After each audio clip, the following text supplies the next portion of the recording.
welcome everyone to episode 87 of Apron Work podcast with Chia Boys. I am your host, Michael Respass, and with me as always is your doctor-recommended dose of nerdiness, Carlos Rodriguez, aka your nerd today. But with us today, we also have a very special guest.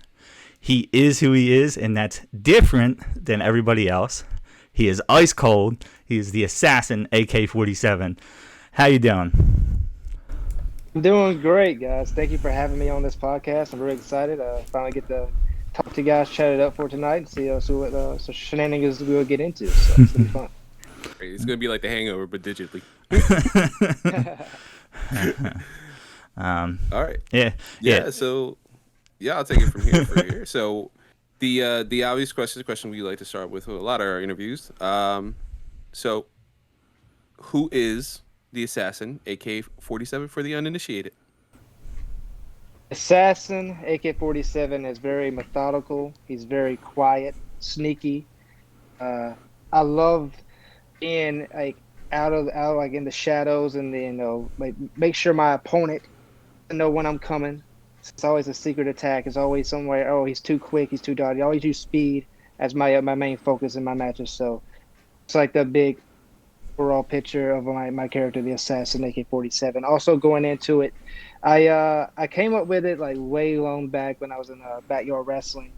I stuck with it. It really got over the crowd on YouTube, and it's something I really enjoyed. I'm also a big gamer and I love Assassin's Creed, so I kind of just do it together. So been a fun experience so far. I'm also I don't want to speak too much on it, but I'm going to add some more sinister stuff to my character that I'm working on it behind the scenes. Okay. Mm-hmm. Hell yeah.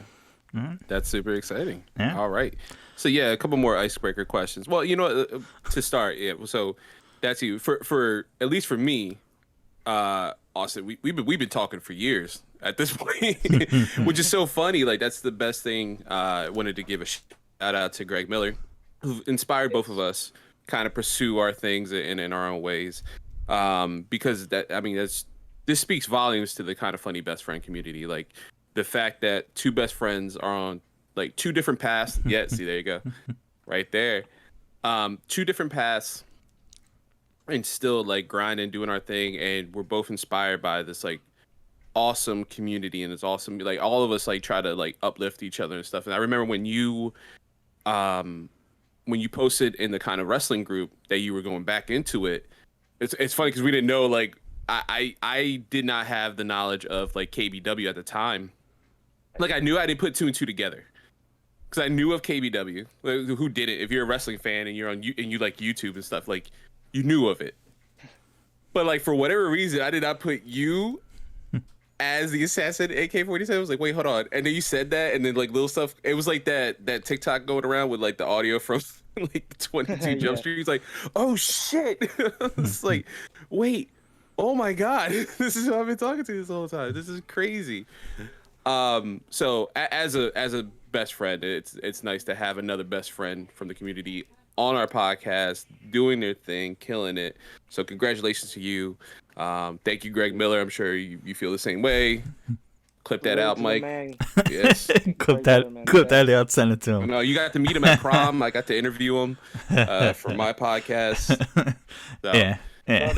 Love Greg. Oh my God, the best. Honestly, the best. Just a pure-hearted human being, despite pile driving a small child.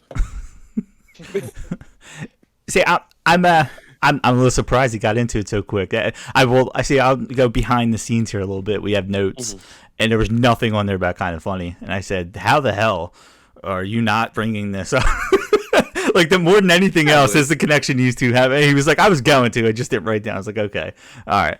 Well, then I'm going to piggyback off of that. And I know you want to get to your other questions, Carlos, but we're going to wait for that for later, like I told you earlier. It's Kind of Funny hour right now. Yeah, well, unfortunately, see, I'm going to show my cards here and say I never really was in the Kind of Funny. Not because I didn't like it. I just never really got into it. Honestly, Carlos being on there has got me at least to watch, some of their stuff. But yeah, I can't geek out with these two on it because not yet. Yeah, not yet. Not yet.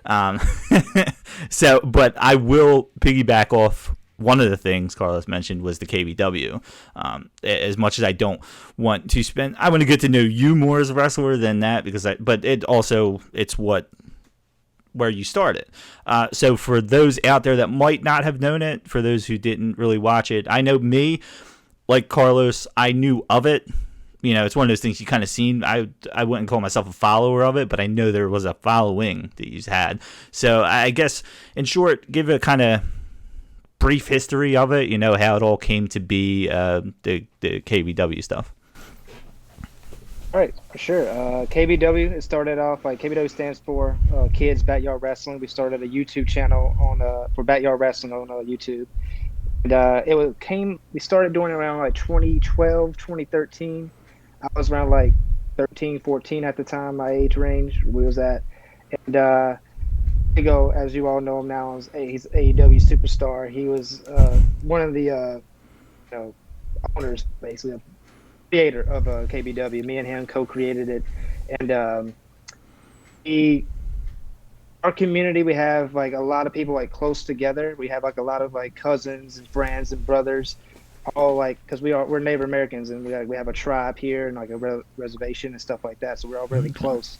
And him are huge wrestling fans. We was like, hey, this would be cool to do. Like he first started off like I wasn't even a part of it at first, because he made like this video with his brother, kind of got a little traction. And he's like, hey, I'm gonna start doing some stuff on the trampoline and video for YouTube.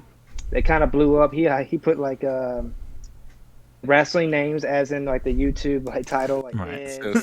So smart. Yeah, he did that stuff. Hustle, baby. He hustled and got that, and I was like, oh wait. He was like, oh, we can do this, and hit me up, because me and him has always been close, and he was like right down the road from me, so it wasn't a hassle at all to get over there and wrestle with him. Like I said, he started off with his brothers, and he expanded it because I'm his first cousin, so we started doing that. And I debuted it. I was like, I hate looking back at that video. Oh, I know. When I first came out, I didn't know what I was doing. It was kids, and like, right. Oh, we just want to imitate WWE. Just want to like think we know what we're doing. And but we always had some type of joy and fun, and like we had personality to us that felt like people kind of gravitated towards a little bit in the beginning.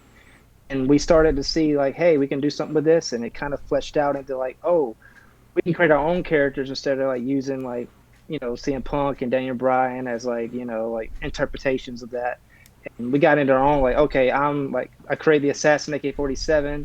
That's when I really got into it, like really like get very seriously, like, hey, we got this following now. This is real. We doing storylines, rivalries, having these matches, making it extreme, making it cool. Like there's one point, one of my fun videos we did where he came to my house. It's called The House Bro on YouTube. He I was watching this earlier. I was double watching this earlier. Yes, throws me in the trunk, takes me all the way back to his house. We start fighting, going to the trampoline. It's like stuff like that. We had a lot of fun with it, and these videos we just kept doing and doing. And since we were so consistent, we started getting a following. Subscribers started going up. I was like, hey, these guys post like every Wednesday, every Friday. We had a storyline. We had a pay-per-view was leading up to. So we just got so into it, and that's one of the highest moments of like so far in my life, is because it was so crazy at the time. It just happened so fast. Like at first it was getting like, we thought like 10,000 views when we first got like 10,000 views. Like, oh my god, this is crazy, 10,000 right. people. Like that one video, like I forget when it was, just hit like 500K like quickly. Then start hitting millions and millions, and we gonna start. Then like 30,000 subscribers, went to like 80,000 like over like 2 weeks or something. I was like, this is insane. This guy, it was. Then that made us even motivated us more. Like, okay, we definitely got to just give back to all these people who like enjoy it so much. So that's kind of like the big gist of how it all came together. So right. It was such a, looking back on it, I love going back and watching those videos, because it's really fun to see how far we came. Yeah, that's crazy. And if you don't mind if I interject, that one of the coolest things I mentioned before when we had pretty good previous interviews with Mecca Brian Johnson and Alex Kane, who it was a former opponent of yours, which I'm dying to see that. I want to see that match. Yeah, I tried to find it too. I think I shared a few clips of it, but it was mostly me getting tossed around. It seems like Alex's forte. Yeah, that's fair. That's fair. But I touched on it with them because they're so good in you as well. with the viral presence, and how important that is for now, for you guys to get that, to be cognizant of that at such a young age with KBW, speaks volumes, because like that's an important like proponent of what is wrestling now, is the social aspect of it, like the sharing clips, sharing it's almost like modern day tape sharing, like we had in the 90s, like hearing like the old heads go through and like, oh, I got this tape from Japan, like oh, you hear about this Chris Jericho guy? Oh no, he's coming to Philly to ECW, things like that. Like it's modern day and easier to get to. It's so important to, I think, wrestlers. So it's incredible that you guys got that at such an early age. Understood that. That's amazing. Yeah. And one of the biggest things, and I wanted to kind of flow off that a little bit before we get to your next question, Carlos. One of the most, the story itself is just interesting altogether, without the Fuego stuff and all that. And that's why I didn't want to come on here and say cousin of Fuego del Sol and all, because the story itself is just, if you didn't go anywhere past that, the story is, incredible just to kind of hear. And I know one of the things you've talked about in the past was when you kind of got your training, you literally were trying to buy a ring, and the guy offers to train. He basically said, I'm not going to sell to kids, and I'll train you though. Understandable.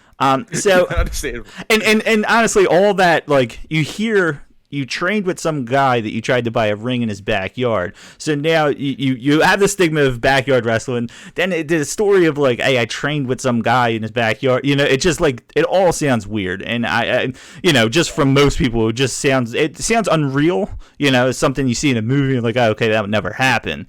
And I know before you kind of taken your break, you had mentioned how you had wrestled like 30 indie shows, I think is what you said in the past. And you always had that stigma of, I'm a backyard wrestler.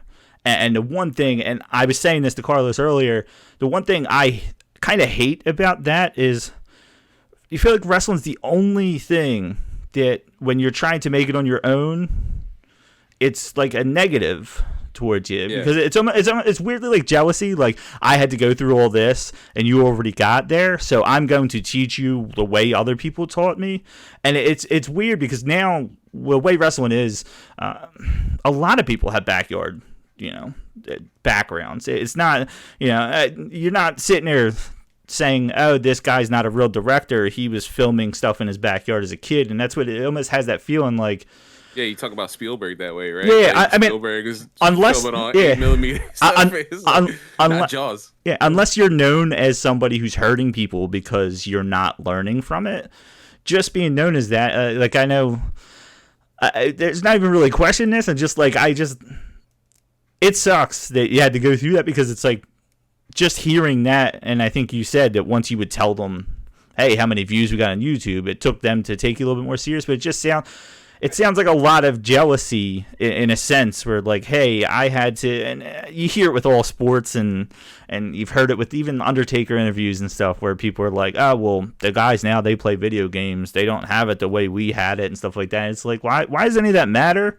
Really? Yeah, why can't we elevate the business, right, and things like that? And my thing is, yeah, we were kids. Like, we didn't really start training until like 18 years old anyway. So. Right.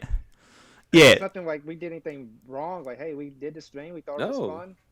Yeah. So it's not like. What's the difference of you doing that, or you hear stories of people who've been wrestling since they were 15, lying about their age and stuff like that? At least you weren't 14 going to shows saying you were 18 with all this training and lying to them about it. Yeah, or like that one guy who wrestled New Jack. Remember that? Yeah. Yeah. God, thanks, Dark Side of the Ring. No, I was, even before you got on the show, we were talking about like that, like how much that sucks, and I was like, dude, like, people are willing to shit on that and then not think about who do most wrestling fans consider best in the world, right? He literally calls himself that, CM Punk. What did he start in? Backyard wrestling, and like, why is like he okay, but you, Fuego, like your family and all this stuff, like not, and you guys are kids again, like. Right. It's not like there's like blood and guts everywhere, you know. Like there's no like tubes of glass being broken. Like it's just like, oh look, a trampoline, and we're showing our passion. Like God forbid, like that's one of the weird things about the industry. In that sense, at least from a viewer standpoint. Like, well, I think it goes back to, like you said, the jealousy thing. Like they look at us like, oh, like I had to do it a different way, so your way is invalid. Like, oh, you guys got all these millions of views on YouTube. Like, y'all got lucky. It's like, I had to go through all this to get here. And y'all just at this point now, because y'all got famous off YouTube, like, that's not fair. Like, that's not our fault, you know? It's just how the cookie crumbles. Exactly. Yeah. Literally. That's incredible. So, a few more icebreaker questions for our audience, for the Apron Work audience. So, yeah, there we go. Who is your favorite wrestler of all time? Favorite wrestler of all time? Mm-hmm. Go back and forth. And I know a lot of people, I love Shawn Michaels, and I say Shawn Michaels a lot, but now that I really think about it, I know it's a weird one. But I don't like saying it because people just think it's weird. It's always just default to Shawn Michaels. But I just say my real favorite wrestler of all time. I'm just gonna say it is Edge. Oh no, that's not weird at all. That dude's a total package. Like absolutely, like hands down, like promo, in ring, like he has that adaptability. Like went from like campy, like the 5-second poses with Christian in him, to then like he's in this leading this group Judgment Day, and there's like evil and sinister, like rated R superstar. Yeah, no, that's a great answer.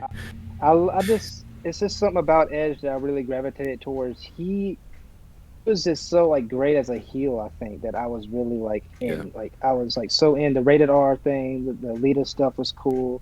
I just thought he had, like I said, like he had. I mean, had that edge to him. I mean, that's true, yeah. No, I really enjoy like most of his work, and like, you know, like he wasn't as flashy as Shawn Michaels or, you know, bigger than life like Stone Cold. I love those guys too, but something about Edge that I really like. Hey, that's what I like to be as a wrestler. Like, he was just very technical. He was very, you know, to the point. He felt grounded to me. That's what I really liked. So. Yeah, and he like I said, that adaptability factor, the fact that he can go like crazy with like Jeff Hardy or Matt and like do all these crazy flips and doing all that craziness, and then do a technical match with Kurt Angle and be so grounded, and then be just a piece of crap heel against John Cena. Like that's a perfect answer. I think. Nah, it is great purely because you get a lot of the same. Like you said, Shawn Michaels is like you get Shawn Michaels, Bret Hart, Stone Cold, The Rock. You get a lot of the same. Mine's has always been Kurt Angle, and it's a lot of the same reasons why you liked Edge, because there's very few people that can hit you from all sides the way he did. And I've always been partial to technical wrestlers. So, you know, a lot of the ground and pound. I was always a Ken Shamrock guy. Scott Norton. I was a big Scott Norton and Dean Malenko in WCW. So I've always been more partial to that. But usually, age, Mike. yeah, I know. But usually they don't have a personality with it. It's almost like, you know, I literally just the three guys I named were known for not having personalities but being technical wrestlers, and Kurt Angle kind of came off different, and that's kind of where Edge was too. He was like maybe not the technical wrestler, but like Carlos said, he could just adapt, and he was just able to change around where a lot of guys didn't change. Some guys I think get a credit for changing when really they didn't change that much as people would like to think they did. Oh, that's a good answer. And then final icebreaker question here. Favorite match of all time? Favorite match of all time? Wow. I really love Chris Jericho and Shawn Michaels, that match. So I think that's one I really go to and watch a lot. It's Chris Jericho and Shawn Michaels at what WrestleMania was that? 19? I forget. 19. I think it was 19. But I think so. I love that match. So that's a great match. Go back and watch that one a lot. That's a good one. That's a great answer too. Before you get to the next question, I'm going to add a little icebreaker thing in here. Oh, okay, I think you said, and correct me if I'm wrong, and again, I did not say this on there, but I'm a bit hungover, so I could be misremembering, that you were at a certain WrestleMania, right? You were live in attendance at one WrestleMania when quite possibly what could be known as the biggest moment or I guess what the fuck moment in wrestling history happened. I want to know, what was your reaction when you seen Brock Lesnar beat The Undertaker? My reaction was, I thought that was like a miscount. Like I thought, like when he hit 3, like I didn't hear the bell. I didn't know. I was like, like this whole thing just went silent. I was like, is that it? Then it was just like a good 10 seconds. I was just trying to like, what happened? Like I didn't know if he. It was like, did he win? Like, no way, The Undertaker. So I'm like, he didn't lose, right? It's like, was his foot on the rope? Like, talking about how his foot was on the rope later, and they're going to redo the match, or they're going to like say, "Oh no, well, go back to the footage. His foot was under the rope." And I was like, that didn't happen. I was like, oh, he like just took the air out of the room. It was like, everybody gasped. Like, right. Like, it was just like, wait, no, this ain't right. What happened? And it happened. But I feel like that should have been the main event, because that just kind of was like, I don't know. After that happened, and that's all anybody can talk about, you know. Right. I do love the Daniel Bryan one. That was a great, like, send the fans home happy moment, but yeah. I don't know, yeah, I think that's the only way to. Coming from WrestleMania, all you thought about was Undertaker losing. That's funny, because that's I feel like a lot of us felt that way, at least watching it from home. Yeah. Yeah, I was with you. Like, I feel like that I could, if I might be misremembering that as well. Like, I feel like there was no ring bell for like a good while, and I think it was just like, obviously we had the audio coming from the commentators, so you hear like Michael Cole and all freak out, and I'm like, wait, what just happened? And it's like, there's no way, right? Like, and I think it's gonna be a match that, like, as the years keep going, like even now, so many years removed, it is funny to think about, because you start thinking about like, wow, it's actually pretty genius. Like, you can't factor in like what you think like the crowd and or people watching at home's reaction going to be, because you're right, it takes the air out of the room. I don't know if they thought that might happen. Like, I don't know what their thought process is with placing the card, like that match on the card, but it's kind of genius. Like, it really is. Like, coming out of it, you're like, no, that feels right. Like, how everything played out feels right, and it feels like the smartest decision at the time. Now, then I was like, whoa, no, this is a mistake. I feel like it was until Undertaker wrestled again, and I feel like I think that should have been his last match. Yeah. It's been his last match. I was always there too. Yeah, I always thought that he should have, like, whenever he lost the streak, it should have been at least WrestleMania, maybe like a SummerSlam or something, but like no more WrestleManias. Like, that should have been it. That should have been the capstone. Yeah, it's what kind of tainted it for me for right. Just thinking about it. So yeah, and then Saudi Arabia. But that's what that was the most interesting thing, is because you were there live. Like Carlos said, we got to see it from certain angles, and even from home, you're watching it, and like, if I remember correctly, the ref looked kind of confused. Like, we were able to see a lot of that stuff. You know, and you seen throughout the match, and it just looked like the Undertaker was concussed. So you're like, was this an accident? It just, we had a little bit more of benefit of seeing it on TV and listening to what they're saying. So I was just, you're the first person I've ever talked to that was there live. So I needed to get that the in-person reaction. That experience I would never forget, because it's like, even the people around me were like speechless. Like the whole women's match. I feel so bad, because that's one of the things I like. Put the women's match right after Undertaker loses the streak. I mean, it's kind of like, I'll really just set this up to fail, and there's no. That's unfortunate. It's very unfortunate for them, and I feel like they, didn't deserve that. No one, I don't know if anybody deserved that spot after that happened. Like, no, I don't know what you do, right? That's one of the ones you have like a musical performance. That would have been a perfect day one if they were doing two nights at that point. That would have been perfect. Yeah, that's a perfect way to end that. Like a good 15-20 minutes, everybody was just kind of like, even loud. It was just like whispering. Everybody's like, "That's the way to happen." People just like, yeah, it was insane. So we kind of covered a lot of your past, and so we'll kind of get to the reincarnation of AK-47. Now that, so kind of where this all started. You have your YouTube channel, and you talk about in one of your extended clips about the reception you received by being on Sammy Guevara's vlog, just by the appearance for the episode where it was Fuego finally gets his contract and you're on there, and the reception you received. Can you kind of go into detail like that day and like what really, I guess I kind of answered a little bit like that kind of triggered it, but you know how that felt, I guess, to kind of get that, especially something that was years ago, really. That was one of the biggest reasons I came back to wrestling when I saw those comments. I just when I went to I just want to go back a little bit why I left wrestling after because like what happened was me and Fuego was training. We did a few matches in the very beginning, and he got a scholarship to go to soccer in Oklahoma. We were in Alabama, so he's moved away. So we always wrestled together. He was on his own, and I was on my own. I was kind of lost without him. I ain't gonna lie. I was still young, and I didn't know.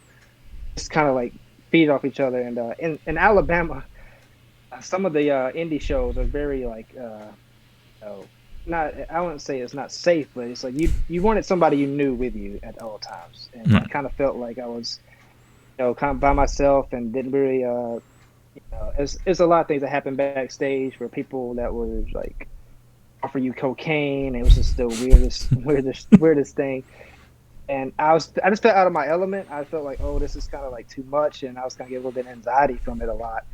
I was sticking through it, and I think Fuego came back again for another match down. Like he kept coming back, wrestle some with me when he went to Oklahoma. Like he'll fly down or drive down. And my last match before I left, I forget the guys' names. I mean, they're irrelevant to me because what happened in the match. And what happened was we was in this tag match, and I got like I don't know if they was like mad at me or they was just because I was new, but they like really like went off like kilter and just like beat me down. Like they chopped me like so many times. I was like bleeding from my chest. They wouldn't let me tag. Like it was parts where I was supposed to tag, they wouldn't let me tag. They kept throwing me back in their corner, basically like manhandling me. And I was like this like I was just like just a little kid. I was like 18, 19. I didn't know what was going on. And in wrestling, you always like they teach you like always give like if someone has more experience than you, listen to them. They always know right. They always know best. You can't question them. Never question someone that's been wrestling longer than you. That's always the thing they tell you. So I'm just getting beat up, getting chopped, getting like they was stiffing me hard. They was laying in punches, and I was like. The point where I was like just falling down, like I was like, they was really like beating my ass, like that's as well as I can say it.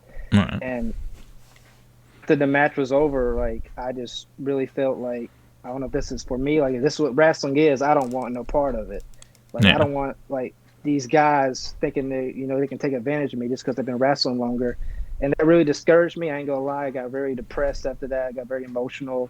And I was just like, I'm done. I don't want to do that anymore. It just made me very, like, not like wrestling anymore. I ain't gonna lie. Like, I stopped watching it. Like, that experience just kind of just, I don't know, just ruined a lot for me at that time. And said, okay, I'm just going to go to college. I will get my journalism degree.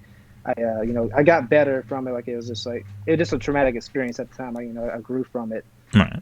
And I went to college. I went there. I didn't even think about doing wrestling again. I was off on another path, doing my own thing. And he was still wrestling. He was indie wrestling for like on. And I was always following him. I was like, hey man, I was encourage him. He always wanted to get me back into it and try to talk me back into it. And I sometimes I like maybe I might come back, and I just kept thinking about that experience. Like I don't want to do that again. And eventually he the AEW. I saw he was doing great things, and I kept keeping in touch for a while. And said, "Hey man, I'm doing these dark matches." He's like, "Please check them out for me on YouTube." And I kept checking them out. That made me start watching wrestling again, because there was a point where I just stopped watching. And I was like, okay, I was kind of like, well, yeah, this is fun again. I like watching wrestling. I don't know why I stopped, and type of thing. Then he invited me because he does the vlog now. He invited me to Atlanta. Wanted me to film for Sammy's vlog because Sammy couldn't be there, so I had my own camera. I videoed at a Nightmare Factory.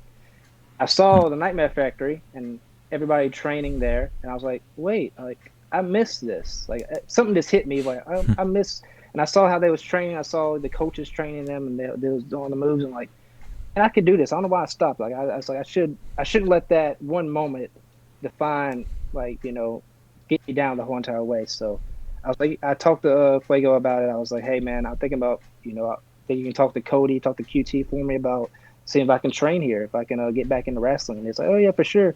So after everything, I talked to Cody. We talked to Cody about it, and Cody's like, for sure. I signed up for his camp. I did everything. I did the 12-week camp, and this is history from there. Like I really just started getting back into wrestling. I was like, just like super dope. And like I said, when I did that, this is back again because I kind of skipped over a part because after I videoed that, and I was like, okay, I'm kind of getting like I kind of want to do this. Then I got on Sammy's vlog, and there's like all the comments. Like I was like, oh right, like these people really care about me. I thought people forgot about me. It's like I didn't know how much people still cared about what I did in backyard wrestling all this time. I didn't know people still wanted me to wrestle again. Like I thought I was like forgotten about. And the fact that all those comments, there was so many. I was going through all of them. I was like, I really have kind of I think it's like a huge fan base, like a good enough fan base where people like really want me to wrestle. And I was like, hey, it's like just touched me in a way. And I was like, you know what, motivated me to get back. I was like, this is what I need to do. This is what I've been wanting to do. And I just made that one experience, tarnish what I should be doing, and that's wrestle. So right. There you go. Now, I first of all, I appreciate you adding on to the question because that definitely does paint a picture. No. But I appreciate you going down that line because we kind of did skip that part that's important. And what I want to say for anybody out there listening, I've heard you say that, tell that story before, and I know there are people out there that listen to that and say, you must not have wanted it enough if you couldn't just put that aside. And me and Carlos both being people who have fought with mental health and stuff like that. Now that I know it's one of the biggest things. It's not even a mental health thing, but it can traumatize you. That's not what this is. Those guys don't want other guys treating them that way. And to hold it against, and it kind of becomes this line, and you see it in a lot of sports in general where it's like, all right, well, we got to haze them because I was hazed. And it was almost like that, like, no. If he can't deal with this, he ain't strong enough. And it's like, well, like you said, you're supposed to trust that what they're doing is for the betterment of the match, not to teach you some kind of lesson on whether or not it's not their right to make you realize whether you want it or not. And it can fuck people up in general. It can just mess them up. And you showed it right there. It's like, I want to get that out there because I feel like a lot of people are going to hear that and say, oh, well, he just didn't want it. And now because Fuego's in AEW, now suddenly he wants it again. And it's not always the case. Like you said, you kind of distance yourself from it. And now you're back in front of it. And it's just a reminder of like, wait. This is what I loved about it. Yeah, and it's like a coping mechanism, right? Like you were, what you hear from good wrestlers is that you're supposed to be safe and treat the other person safe and watch out for the other person. You had that experience, and even though it was once, that was that traumatizing. Yeah, that's your body and mind goes into like fight or flight, right? So it's like, why not? Like, no, let me just distance myself. And then, yeah, you're right. You have your cousin doing this thing. You start seeing it again. You start falling back in love with it. You're like, wait, hold on. And then next thing you know, oh wait, I'm here. I'm checking this out. And you see people being treated the way they're supposed to be.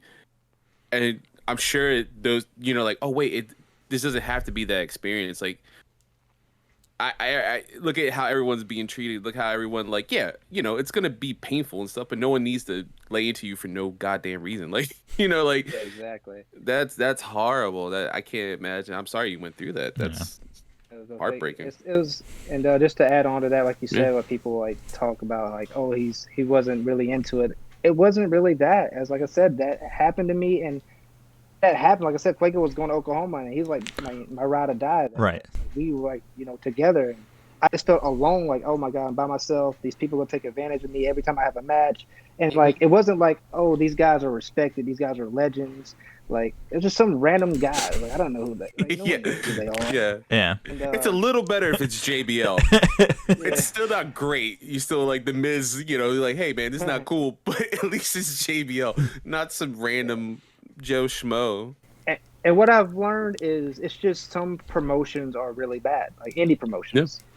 There's some indie promotions like have guys there who say they've been wrestling for like 20 years, but they only been wrestling in one place for 20 years.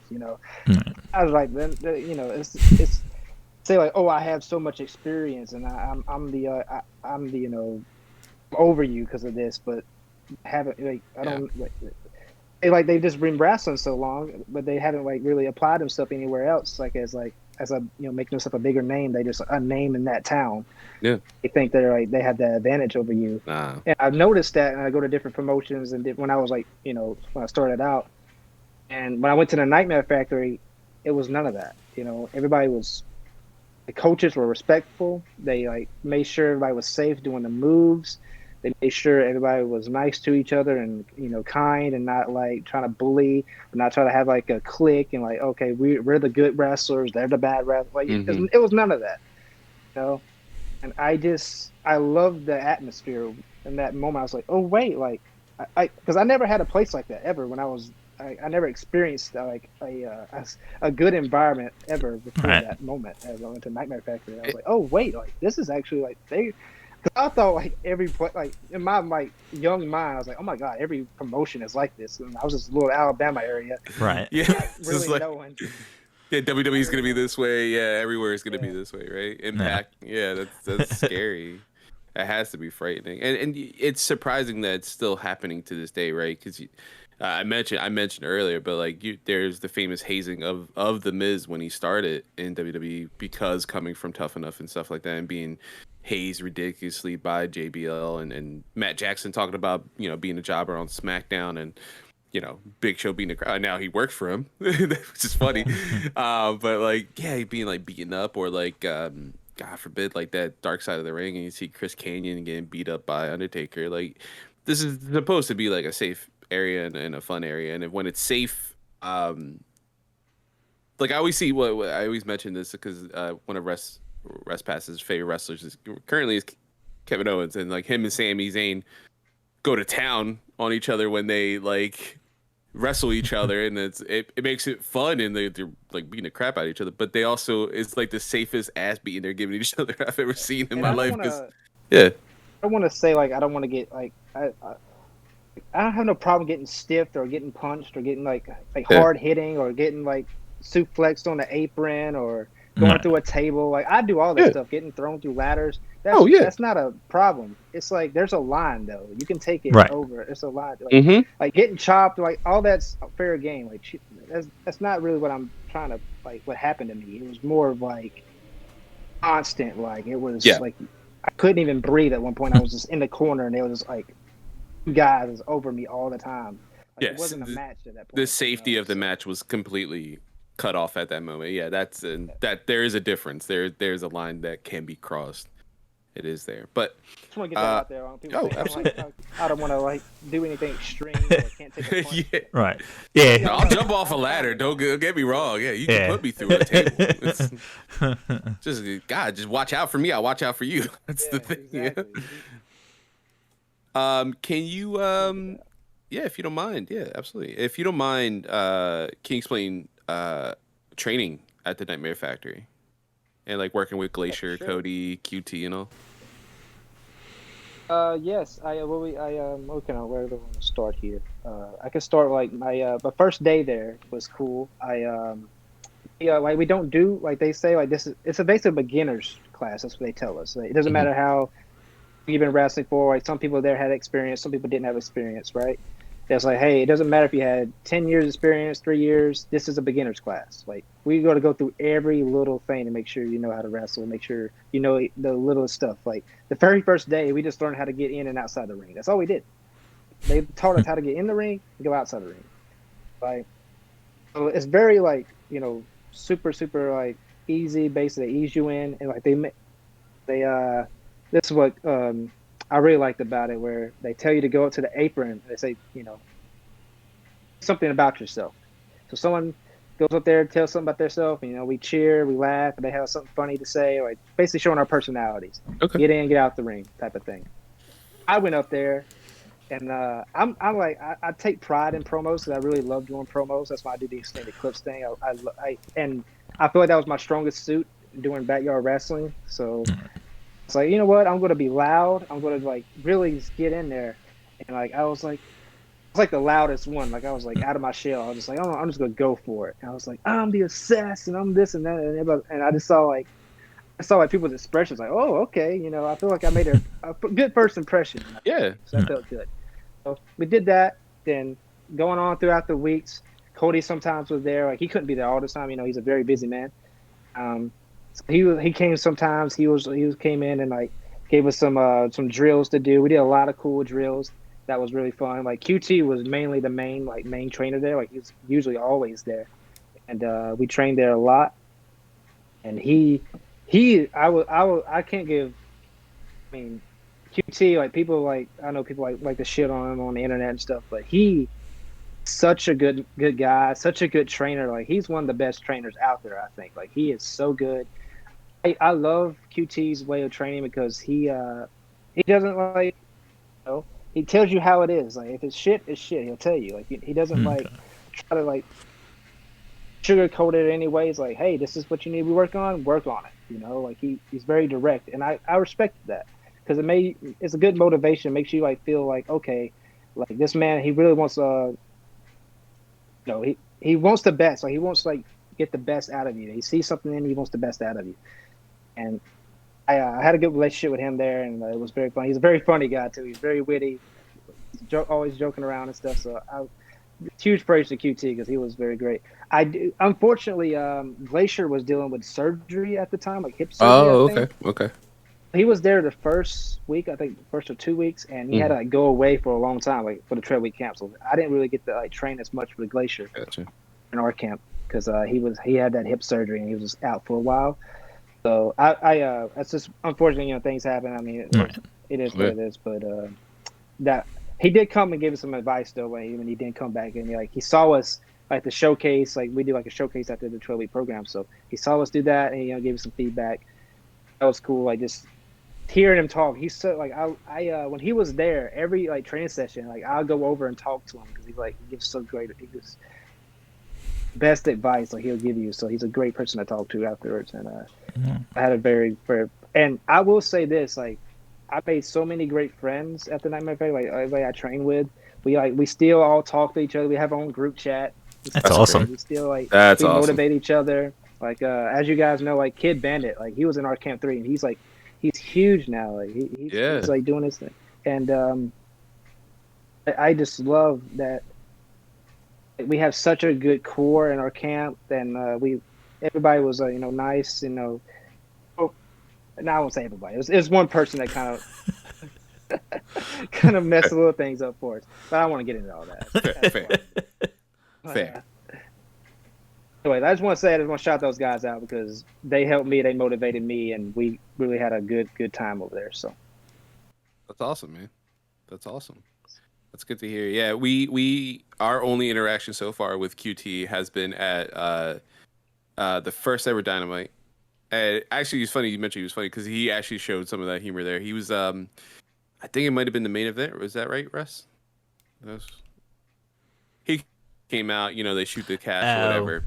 Yeah. And we got upgraded seats because they wanted more toward, hard cam side to be filled in.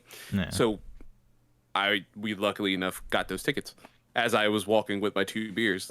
He's like, hey man, you want free tickets? I'm like, cool, yeah, can I get 2 more from my friends though? So he was messing with us. He was like giving us the money and then taking it right out of our hands and stuff. So yeah, he was really funny. He was really a sweet guy. Yeah. Awesome. I've always sing his praises. I always say, like, just from hearing everything he does, and it's not a lot of people. It's a character thing. That's fine. He's a heel, but that's what he's supposed to be doing. That's what I never understand. It's not like he's a heel in the main event. He's done nothing but put guys over, and that's people are like, oh, he's boring, blah blah blah. He has no character. I think that's part of it, though. That's like a part of it, and I don't think people realize that if he came out with more personality, people would cheer him, and that's completely against the point.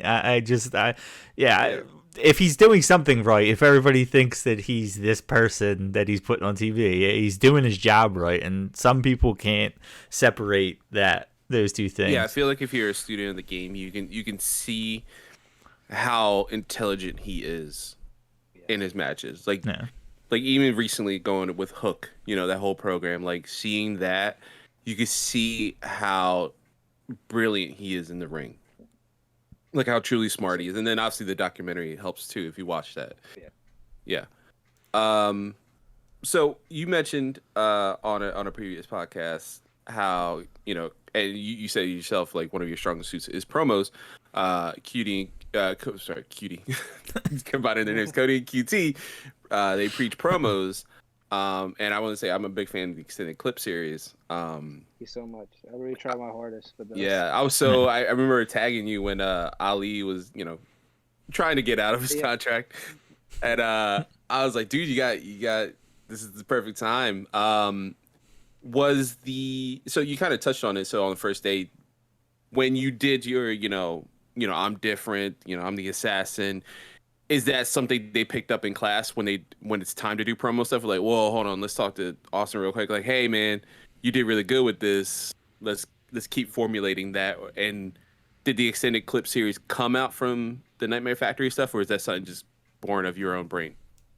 It actually did come from Nightmare Factory because we did promo day. Like there was a time where during the training we'd have promo days where we didn't train like wrestling, wrestle. We just like find our characters. Like we even got full gear, and it's kind of like very nerve wracking because you go in this room where it's just like QT, Cody, Baron Black, Sonny Kiss was there at one point.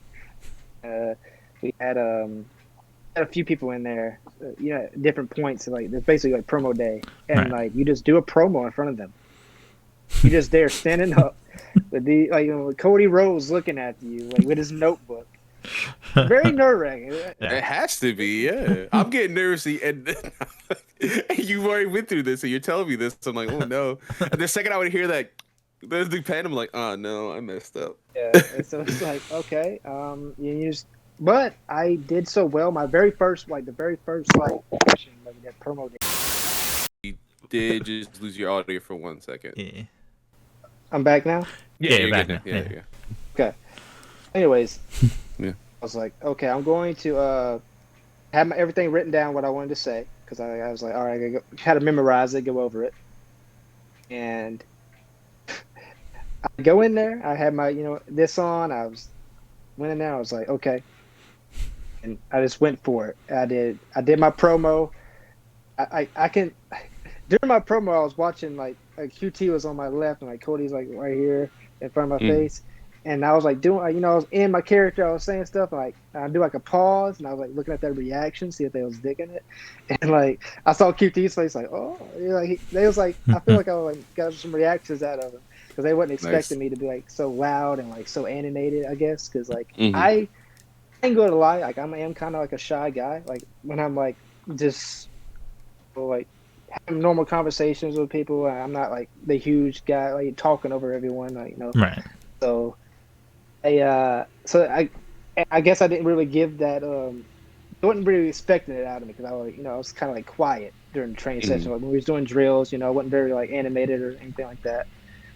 And but when I finally got in there for the promos, I just lock in, I just kick in another gear, and they was really like wasn't expecting it. And Cody Rhodes, I would never forget this. He said, "It's one of the best ones I've seen today." Like it's maybe like, oh my God, Cody Rhodes said I'm like the best promo, like one of the best promos he saw today. All right. Really? I was like, me? I was like, yeah, enthusiasm through the roof. It's like shoots up. You're like, oh my God.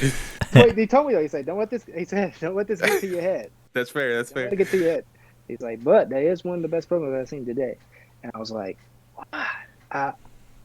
I couldn't really react because I was like, thank you, yes sir. I was really being like respectful and trying to be like sophisticated and all. But when I got out of there, I was like, I took like a deep like breath, like I was like, because I was so like, pumped up and like very like running on adrenaline at that point, and it just sit with me. I was like, oh wow, like he really like dug that. Then just did more promo days. I felt like I was getting better at him. He kept giving me like advice on what I can do. Like he said, okay, I like this, but take this out. You know, it's some things I might overwrite. I might repeat some lines, or just little details like that. Like, oh, you don't need to say this at the top. You can put it here at the bottom. It had more impact. Like, it was just like the way I just put certain things. That was like my main thing. He was like telling me, and like promote. And I was like, all right. You know, he kept giving me feedback, kept me good advice. And I was talking to Fuego about it. I was like, you know what? I want to do promos like every week, and like this like a promo every week, and I extended clips. Like I was want to do like 10 good promos like every week, make it like a thing, like a recurring thing. I said, yeah, dude, do that. It's like put it on Twitter. I'll retweet it for you. I'll try to blow you up. And I was like, dude, thank you so much. So I started doing those, and they started helping me out, taking me off, and also it's good practice. Like later on, if I need if I ever do a promo on TV, like later on in my career, doing these promos, like put them out there for everyone to see, and like giving it to promoters. And I love that's what Cody Diener, he did like a seminar, and I talked to him about promos, and he told me that indie promotions love guys that do promos and promote the show. I was like, oh, I love doing that. And I was like, he said, yeah, definitely. Like, if you want to start doing, talk to like indie promoters and owners to get booked on more shows. So they say, hey, you do promos and like promote their stuff. So, and it's been a fun ride ever since I started doing the extended clips. And this, I kind of stopped doing them because I was like, you know what, I did like a few I really want to do. Like, I want to introduce myself. I want to do like different little like character stuff. Then like, okay, when I finally get some matches, I'm gonna start doing it on my people. Like, okay, Alex Kane was my like really big match I had up, so I did one on him. Now lately I had a match in North Carolina, so I did one for the North Carolina show. So that's kind of how I'm doing them now. So yeah, that's good. I'm a fan. I'm definitely a fan. When you posted it in the now it's the kind of funny or kind of wrestling Wolfpack, since that whole debacle. If you're part of that group, all of us were like, what the hell happened on this Sunday? Why am I not part of this group anymore? But yeah, when you posted it on the Sunday submissions and stuff, I was like, oh my god, dude, like you're so good at this. Thank you. So yeah, man, I'm definitely a fan. Rest. Well, just because you mentioned it, and I know you have your fun little stuff you want to go through, Carlos. I have dumb questions. Yeah, and so we have questions from the audience. But before before we kind of get into all that, and I don't know, I'm probably skipping something else you want to talk about, Carlos, but I'm gonna get on this one and then leave you with the rest of it. You mentioned Alex Kane. Obviously, we've only done a couple interviews now. He's one of the ones we did. He's really, really cool. I mean, we've done now 3. We had Mecha completely in character, so it's crazy now to talk to you, and then we talked to Alex, kind of the same, being a real person. He's just completely in character. I tried so hard to break him so many times. He did. He really did. But how was it working with him? I know you kind of touched on a little bit about getting thrown out around the ring and stuff. But how was it working with him? Because on here, talking to him, he seemed like a cool guy. Yes, it was such a huge opportunity for me. They told me I had a match with him, and I was like, no way. Like, that was like since I came back, that's been my biggest match I've had, was with Alex Kane. And before I go about it, it's like, dude, yeah, this is a huge opportunity for you. He's like, bro, make sure your stuff looks good. Work, he was like giving me motivation and leading up to the match. And I was kind of nervous. I'm like, okay, this guy, he's legit. He's Alex Kane, MLW. And I was like, okay, he calls himself the Suplex Assassin. I was like, this is perfect. This is so easy for me now. Right. I was like, I can just make a whole thing about us being assassins. And it's like, I did a promo on him. This is the funniest thing because I don't know if he, I didn't say it, but he said after I did that promo on him, he came to me like when he was having our match. He came in early and I talked to him and whatever. It was kind of go over on our match, but I told him the stuff we do. He came up to me. He's like, "Man, I really thought you was gonna be a dick." he's like, because like how I was in the promos, I saw you doing your promo on me. I was like, man, I thought you was gonna be so like be an asshole or whatever. I was like. Yeah, I was like, I guess I'm doing well. Right? Yeah. Yeah. Hey, if you got him to be like, damn, I thought he was gonna be a dick. You're like, oh, this is working. Exactly. So he thought I was like, because I guess because like when he saw my promo, I was really going at him. But Right. I think I messaged him before. I told him like I didn't really give him all the details. I was like, hey, is it okay for me, to cut a promo on you? He's like, he thought it was fine. Yeah, I cut the promo, and I guess he's like, oh, I didn't expect him to come at me. Just so it's simple. Yeah. Like, oh damn. That's So he thought I was gonna be like, he thought I had like thought I was gonna be like egotistical, like I knew what I was doing. right. And I came up to him like super like humble, like super excited to wrestle him. Like I was like all giddy and stuff. He's like, you're totally different from what you did in that promo. It's funny, and that actually fits in perfectly. When we talked to him, and that was one of the things that I even said to him, I was like, this is awesome, thank you, thank you for getting. He said, who am I? Like that was literally like the thing. He was like, who am I? Like why? Like, but why are you excited to interview me? I'm nobody. Like I appreciate what you guys are doing for me, but that was one thing he talked about, how like he tries to be as real as he can on social media, because as much as he's a bad guy on screen, he doesn't, once wrestling's done, he doesn't want people to think that that's who he is. So it's just kind of funny that he literally preached that to us about how he's a bad guy on TV, but then if he might be a good guy, he might be a face somewhere in some local independent. And he said it's tough because you're on TV, you're a bad guy, but then you're a good guy here and this and that. And he's like, I just want people to know who I am. So it's just funny because I do think you unfortunately get that label because of the KBW stuff, because of the backyard wrestling, because of Fuego and all that stuff, where it's like, this guy's probably think his shit doesn't stink. And then you watch the things and you're like, oh, he really doesn't think his shit doesn't stink. And it's just funny for somebody who didn't want people to perceive him that way, that he's on TV, that you fooled him. So that's, that's saying something. Yeah, you're on the right path. You're doing everything right. If you fooled Alex. Yeah, no, I was surprised by that. I was like, no, man. I was like, I'm not like that. I was telling him about the match. Like, is it okay if we do this part or do that part? I was, I was trying to like I was very nice to him, and I guess he wasn't expecting me to be very, nice. Yeah, I was like, because of the promo or whatever. So I thought that was funny. That's great. That's great. So before we get to the dumbass question section of the podcast, just because I got funny stuff at the end, but what is your immediate goal? Like, what's the near future for the Assassin AK-47? Yeah. Near future for the Assassin AK-47 is just grow my fan base and grow as a person and grow as a wrestler. I'm not trying to get on TV right now. I'm not trying to put me on AEW Dark at this moment, try to get my spot there. I'm really just trying to travel and go to all the states and go to different places, different promotions, and build my brand, build the Assassin AK-47, and build a fan base around me, and have people pulling for me, have people cheer for me on, and just grow and grow and grow. That's like my main goal, is to get to where I can say, hey, I've done something. Like I don't have to have these championships to say that I made it. I don't have to get this big TV deal to say that I made it. For me to say that I made it is for having a solid core, a solid fan base to say, hey, we really like what you're doing, and have those people say give me the biggest thing for me is getting respect from my peers, respect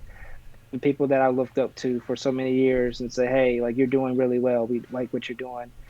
And that's my main focus right now. My main goal is just getting the respect from everywhere, from people who works at WWE, AEW now, Impact Stars, GCW, MLW, all those places. I just want to earn those guys' respect and be a part of the brotherhood that we have in wrestling, and just be someone they can rely on. If I ever have a match with Jordan Oliver sometime down the line, he'll know I know this guy's good. I know he can work. I know that we're gonna have a good match. That's my main goal. Is if someone sees me on they never heard see me okay, I'm having a match with Assassin AK-47. It's our first time having a match. I know this guy. I know he can work. I know he's been grinding. I know he has all that. And also, I want people to know me for me. I don't want to know people know oh, he's just Fuego's cousin.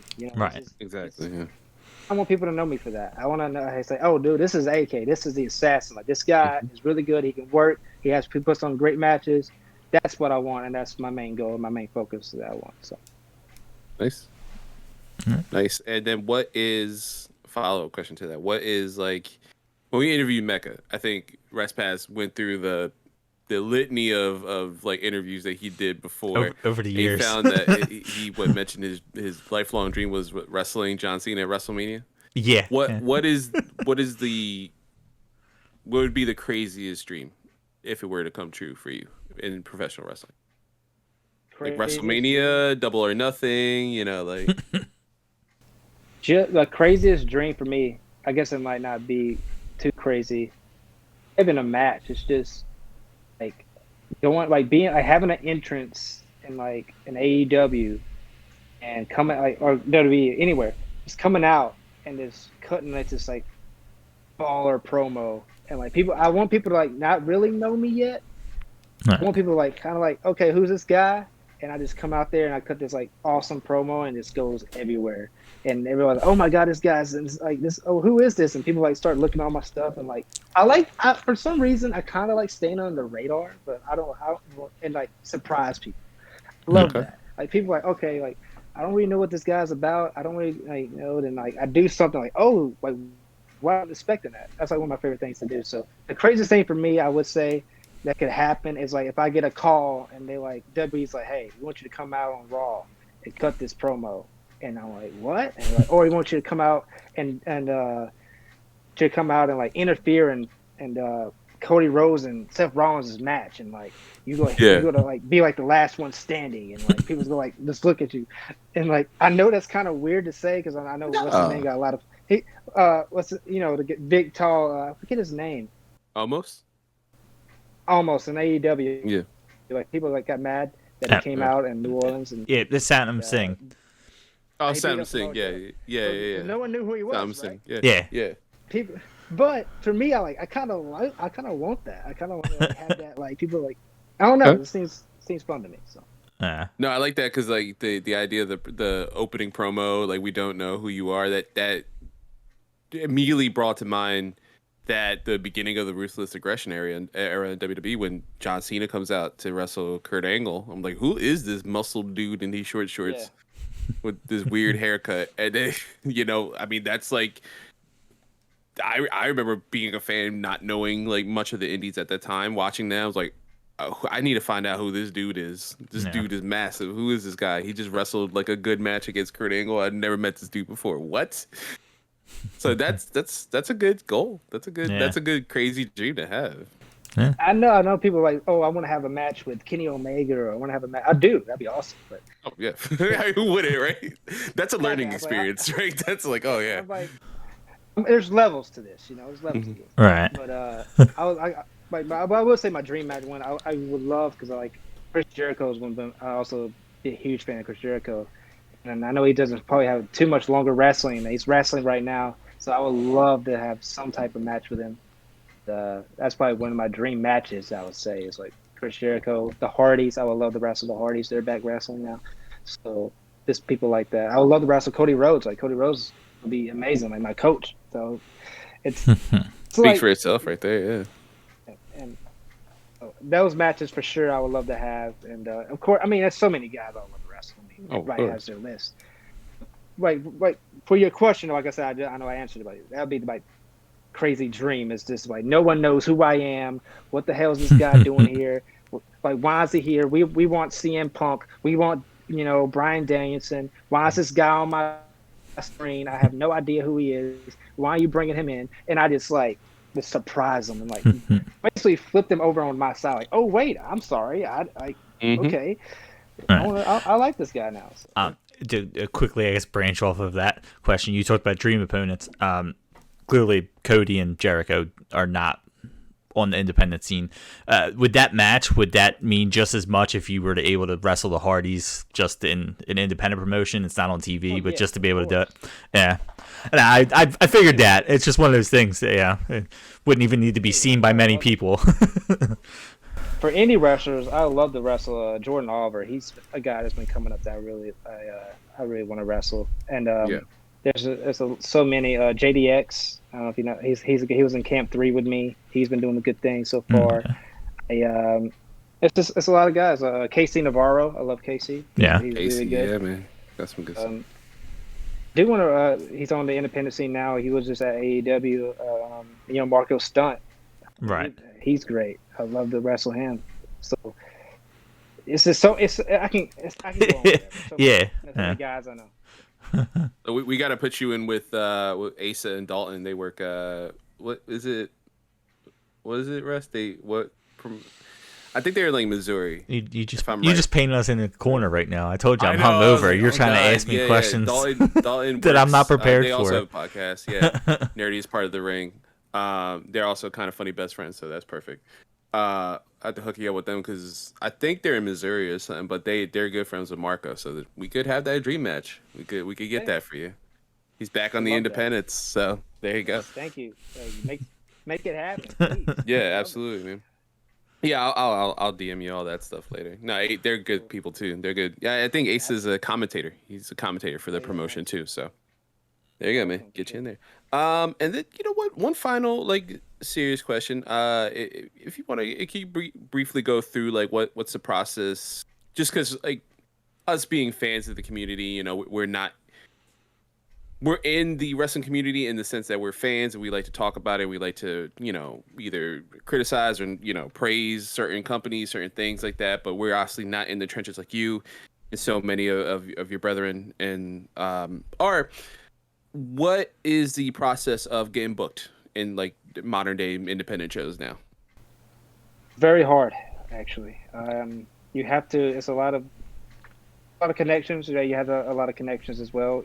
It's also who you know. It's like this what Fuego told me. The best advice he gave me is like, all right, you're in this spot. I'm in Alabama. Look up all the wrestling promotions in Alabama and message all of them. Might not get everyone you back. Some people might just read it and not even bother. See what you get back, and even if it's just one promotion, you got a match. You got work. So just message these promoters, message them, and say, hey, this is who I am. I did this many matches. Here's a promo. Here's my latest match, or here's a match I did with this person. I just basically give you like a little resume to them, and you send it to them. If they hit you back, say, yeah, we'd like to have you for the show, or maybe like what happens for me like lately, it's been hard. Is like I've been messaging the promoters, and they were like, well, I'm fully booked, and I too many, I already booked the show. So, but I usually fall back and say, hey, well, if anything happens, like you need somebody, I'll still be on alert. I'm free that weekend. So, also, you just sometimes you go to shows you're not even booked at, and I went to a show recently, pretty big promotion in Alabama, where I was like, I really wanted to get on there, and I just went to the show, just like, hey, it's like I know I don't have a match, and I just want to help out. I just want to in there, make connections and talk to them. I knew a few wrestlers that was going to be on the show, so I talked to them. It's like, yeah, talk to this person, talk to that person, and lo and behold, I got a match that night. I wasn't supposed to have a match. So did you bring your gear? I'm assuming you always have your gear on you. Just always bring your gear. Smart. Okay. All right. Everywhere you go, bring your gear. You never know. It doesn't matter if you're an extra at Raw or a pay-per-view, you're extra, or working security somewhere, or you just doesn't matter. Always bring your gear. Always be ready to go, because you never know. Someone might get injured. Someone might not show up. Like, hey, they might be scrimmage. Like, hey, we need someone of this stature. We need someone just to get just a job out. You just never know. So, yeah. Always bring your gear. That's awesome. There you go. There's the life advice right there. Always bring your gear. Always be prepared. Like a off the bench goalie in hockey. And then so this is the we're gonna end it with the fun section or the dumbass section, as I mentioned it in my notes here. I am a big hoodie aficionado, and I need to know, where did you get this dope ass hoodie? Did I get it from? Yeah. I got it from Amazon, actually. Oh shit! All right, yeah. So DM me that because I love it. I got this code from Amazon. I just looked up like assassin stuff, and I went down a rabbit hole, but I found this one. It was really good. So I was like, I'm definitely getting this one. And I know it's kind of a boring answer. Nope. I get it at some small town shop or something. There you go. It's probably the best answer you could have gave, because now Carlos is like, I'm gonna get one now. I was like, oh, I didn't know it was that easy. Okay, yeah, that's perfect. Yeah. I was thinking it's like custom work. I'm like, oh man, because I was like watching like your North Carolina match. I was like, oh man, this looks super custom. It's like Am's like, yes, this is easy. All right. I eventually I'm looking into getting a custom one. Like this is kind of like like standard, but I'm looking to actually like someone to make me a custom one and have like kind of like a design to it. So. I didn't have this in my notes, but just that you mentioned the custom hoodie and stuff. Where with ring gear, how does that work? Like especially with the independents, like do you contact someone in the area? Do you? Well, I unfortunately have Fuego on my side, so he helps me out a lot. Nice. So he gave me his guy that does he has a friend, one of his friends, close friends, does basically designs for ring like for your gear. Like I told him what kind of design I wanted, and he's like, okay, perfect. I send him like my ideas, and he'll send me back like the design. He doesn't make the gear, but he gives you like I pay him for the design and what I want. Then Fuego gave me another guy, and who's out in Kansas, Dangerous Snake Designs. He's really good. He actually got hired by AEW. So beforehand, he made my gear, but he wasn't hired yet. Yeah, okay. And he got hired. Eventually, got hired at AEW now. So that's the guy Fuego used a lot. He got just connections. He maybe I talked to him about it in contact. So he helped me out with that, and he's also making my new gear now that I'm really excited to get. Ooh, okay. Yeah, I'm like that's one of my favorite things in professional wrestling is the gear. We mentioned him like a million times. I feel like we mentioned one more time. He's randomly going to pop into Discord and just yell at us. But Mecca, we're from Philly, and he had Philly inspired gear for his like big match against what was it, EC3? Yeah. At ROH, and so on his tights was his logo, but in the font of like the Allen Iverson era Sixers. So it was, I was astounded, stuff like that. And then obviously watching WWE, see Seth Rollins coming out as Thanos or like the Quantum Realm stuff. Like, Jesus God, this is so cool. Because it's like anime and comic books, just like live action. Of course, like I go ham. I love this stuff. And you said Assassin's Creed, and then like the hoodie popped in my head. I was like, oh my God, everything makes sense. Oh my God. Like it was just like my brain was like, oh, I get it now. I totally get it. Holy shit. So that's awesome. And then you know what, Russ, I'll let you ask the audience question if you would like. I'm gonna ask it. So weird, yeah. Okay. So I'm going to read word for word what you said because this is something you did. So don't be mad at me. And for our first ever, I can't read it word for word because that doesn't make sense. All right. So we have a user question. It's the first for Apron Work. There's too many fours in there. It's from a young man by the name of Fuego Del Sol. Oh my God. And he says to ask you about the horseshoe. And before you get into that, he also asked for you to enunciate the word mirror.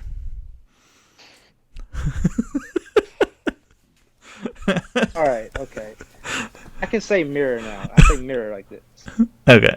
I used to say mirwa like that. Okay. It was like I used to say mirwa. I used to say like every time he like I used to have trouble like when I was younger. I had trouble with R's and W's. Right. Like I always mix them up. It was always funny. He always catches me on them.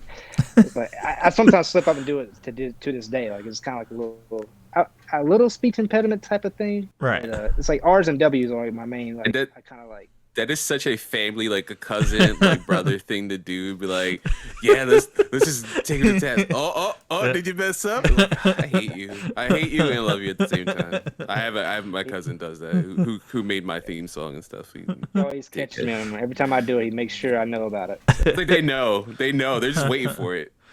Yes, exactly. The horseshoe incident. Oh, it's an incident. This is great. Yeah, it's very. I guess it's funny now, but anyways, I was a little kid. Like I was like 7. I was like 8 years old. I don't remember. I was like very young, and I was at this party. One of my cousins was having this party, and you know those jumping gym things they have, like you can like they blow up. Things. Oh yeah. Right. The bouncy house, right? Yeah. Bouncy house, yes. Yeah. They had that thing, and we was jumping up in there. I was having fun, and while that was going on, it was cooking over here, that grill, They had some folks playing, the teenagers playing like football and stuff in this area. Like it was like a big place. And like for some reason, I guess they decided to put horseshoe playing right beside the bouncy house. So Oh no. y'all probably know where this is going.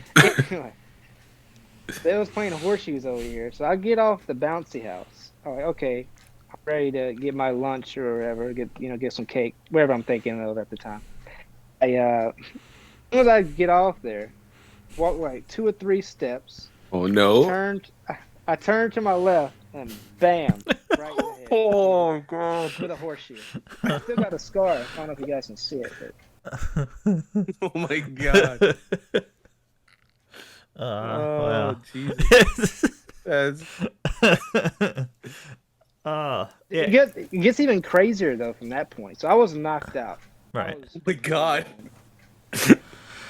They said you could see my skull. Like it got like it was like Oh, you shit. could see it.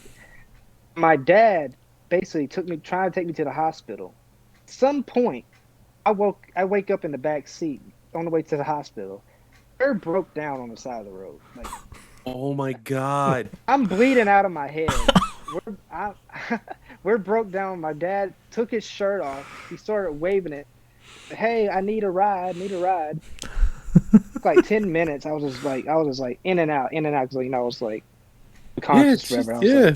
But I vividly remember that because I was like, I woke up in the back seat. I was like, my first like. No, I didn't feel the hit because as soon as it hit me, I was gone. Right. Yeah. I woke up and I'm like, what? I wasn't even hurting. I didn't even feel like I was hurting or anything. I woke up, I was looking, I was like, mine's my dad. I was like, I thought I was dreaming at that point. I thought I was having some weird dream. And next thing I know, some guy stops and my dad's like, hey, I need to rush my son to the hospital. He got hit in the head with a horseshoe. And I think the guy, I legit think the guy said, what? You like laughed at him. He said, a what? A horseshoe? And he's like, yeah, my kid got hit with a horseshoe. It's like, how did he do that? It's like, they was having a conversation about Why are you asking questions? My son could be dying. Get me the hell to this hospital. Like, I'm just sitting here, just in the back seat, and it's like, listen to everything. I was like, that's, and eventually he picks me up, he throws me into this dude's car. And we don't know who the stranger is, so he takes us. Good thing he was a nice guy. Yeah, thank God. Yeah. He takes us to the hospital. Then next thing I know, get there. I think I black out again, and I wake up. They need me up for this. I don't know why they needed me up, but they had to put stitches in my head. So they stitched me up, and I got that scar right there. Mm-hmm. Yeah. That's the horseshoe story. That's insane. That's crazy. I love that he didn't put incident or anything on there because you don't know what the hell it means. Horseshoe. You could be carrying around a horseshoe. No, it didn't even. I would carry it because of luck. Oh, okay. Yeah, no, not you got domed in the head by a horse. By the way, I can tell you for a fact. Not even being to that party, if you somehow time travel to that moment in time, there's definitely someone yelling, "Yo, who put the bouncy house next to the horseshoe thing?" and there's one person just like, "I'm gonna walk away real quick," and just sneaking away, just grabbing a beer, and just be like, "Oh, I gotta go real quick." Hey, you know what? Magically, I gotta go, guys. See you. I'll see y'all at the next party. That was not my idea. I'm out. So. Yeah, what happened to Cousin Rob? You know what? He had to go randomly. When you got hit in the head, he randomly just left. You know what? I have an idea. Bad part is after that incident happened, I come to find out they still had the party and still party for like 2 hours after. That's Alabama for you. They just like yeah. Listen, I'm Puerto Rican. That seems about right. Yeah. I feel like always says, put some dirt on it, you'll be okay. Yep. It's definitely an ethnic thing. That's definitely like I can't even say that. Dead? Nah. All right. Well, there's still beer to drink. Come on, let's go. See, my dad's always been that same way though. I think I told Carlos the one time it's not the same, but I ran into a pole one time. Oh yeah. Racing my brother home from school, God. And those poles they kind of have for on the street, and he always beat me. I'm beating him the one time, and I look across the street to make sure there's not a car coming. I turn around and smack right into a pole, and I was out. Like my brother had to run home, get my dad to come pick me up, and he told me that I was faking. Now, my eye has red all inside it. I'm bleeding. And he said, you're just trying not to have to go back to school after lunch. And said, I'll let you stay home now, but don't think you're getting out of school tomorrow. So now, so now trust me, I understand that thinking of like, you're just faking it. You're bleeding. Yeah, you ain't fine. dead. You're fine. It doesn't hurt when I do this. Blood. Blood everywhere. Yeah, exactly. Okay. No, this was awesome. This is a great time. Yeah. Wait, I just realized as we're going, we never even talked to you about time for this. So, like, God, hey, yeah, how I long didn't can you think do about it? So, Got all night. It's a Saturday. I usually have matches on Saturday, but I took this because I went to North Carolina and that was like a long trip. all right. That's so I was kind of like, I'm trying to get some more matches in this month, and also at the end of the month I'm leaving the country. I'm going to Ireland and Amsterdam and stuff. So. Oh, nice. That's awesome. Nice. A lot of traveling. Yeah. Well, then, I mean, this was fun. Trust me, we could go way much longer, but I actually am the one that has to leave. So, No problem. I understand. So as far as is there anything out there you want to plug? Your social media, whatever.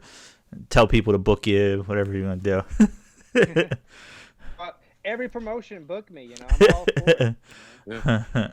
I'll travel anywhere. Like right now, I'm trying to go. I branch out. Like I said, I did North Carolina. I'm trying to do Texas. Trying to get out to Texas. Trying to get out to Minnesota, way up there.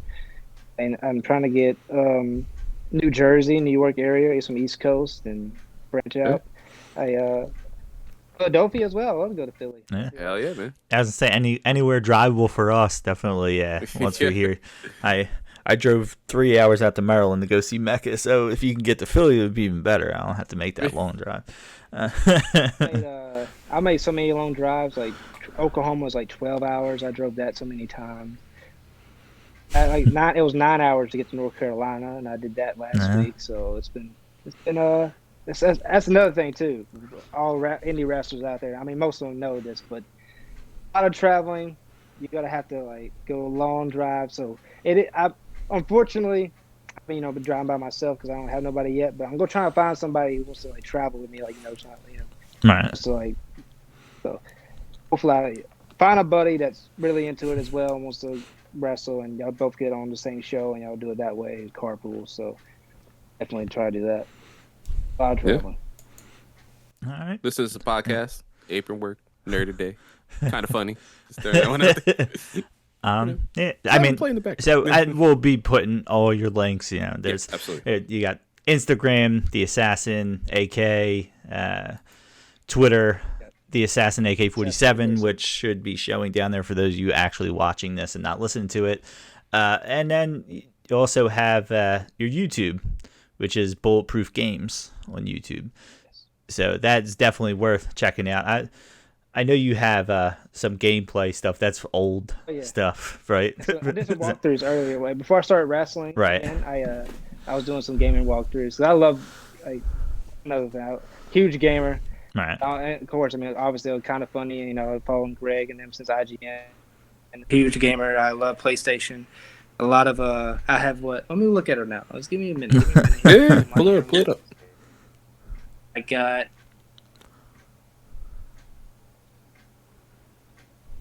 How many platinums I have? Oh, These trophy, 92 platinums. God damn. Yes, jeez, 92 platinums. I'm huge. People don't really notice about me. I game. I play almost everything. Right. So then now we're going to book you for Nerd Today podcast. I was gonna say you're tugging at Carlos's tugging at Carlos's heartstrings.